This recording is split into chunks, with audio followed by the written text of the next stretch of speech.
देखिए गुप्ता जी, कोई भी सरकार जो पॉलिटिकल पार्टी की सरकार है, उसका पहला और अंतिम लक्ष्य जनता की सेवा के साथ-साथ पार्टी की सेवा और वापस सत्ता में आना भी उसका है। यदि वो सरकार कल्याणकारी योजनाएँ चलाती रहेगी, तभी वो सरकार में दोबारा भी आ पाएगी। ये जो लाडली बहना योजना है और आज जो आपने इंदौर में जो इवेंट देखा, एक बहुत ही भव्य में इवेंट था और पिंक कलर की अ, व कपड़े पहन के महिलाएँ वहाँ पे इकट्ठा हुई थी और लाडली बहना सेना का गठन हुआ है, तो ये लाडली बहना जो सेना है, वो जागरूक करेगी महिलाओं को, वो उनकी मुद्दों की लड़ाई लड़ेगी। एक तरीके से सरकार ने वो बीजेपी ने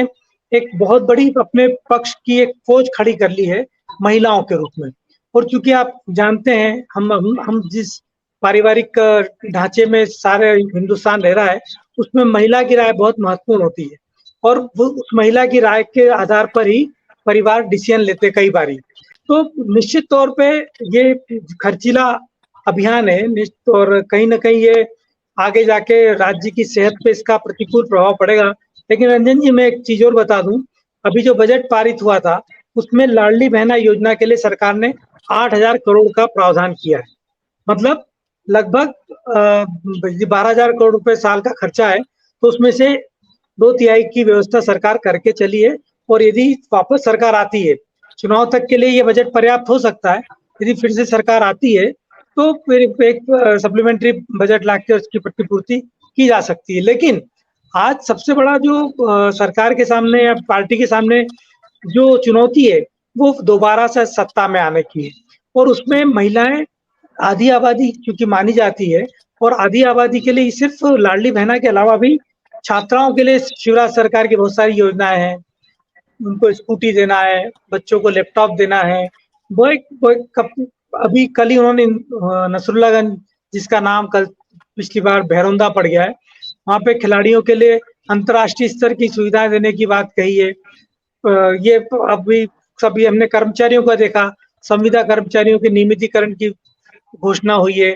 प्लस तीर्थ दर्शन योजना में हवाई यात्राएँ शुरू हुई है। तो ये एक पूरा सिलसिला है, ये मतलब एक अनवरत चल रही प्रक्रिया है और ये आज से नहीं चल रही है, ये पिछले 6 महीने से चल रही है और अब उसका वो स्वरूप सामने आया है कि वो लाभ दिलाने वाली स्थिति में आ रही है और कहीं न कहीं मैंने पहले भी जैसे भी आपको अपने इस वक्तव्य की शुरुआत में कहा था कि किसी भी सरकार का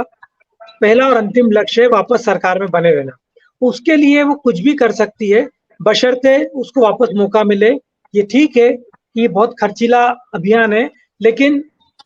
जिस तरह कांग्रेस की जो 1500 रुपए देने के जो जगह-जगह फॉर्म भरे जा रहे थे, उसकी इस आज की शिवराज सरकार की घोषणा से और हर 10 तारीख को आप देखिएगा, पहला जबलपुर में हुआ, फिर इंदौर में हुआ, ऐसा किसी बड़े संभागीय मुख्यालय पे इस तरह के इवेंट होंगे और जिस तरह शिवराज सिंह चौहान आज 10 तारीख की ब्रांडिंग कर रहे थे, कि 10 तारीख क्या-क्या हो गई है महिलाओं के जीवन में, स्वावलंबन की प्रतीक हो गई है, आत्मविश्वास की प्रतीक हो गई है, ये उत्साह है, त्योहार है, सब कुछ उन्होंने बता दिया है। तो ये एक बहुत ही प्लानिंग वे में पूरा काम चल रहा है और आप अक्टूबर तक आते-आते देखेंगे कि इसका बेनिफिट आपको बीजेपी के पक्ष में जाते हुए दिखेगा।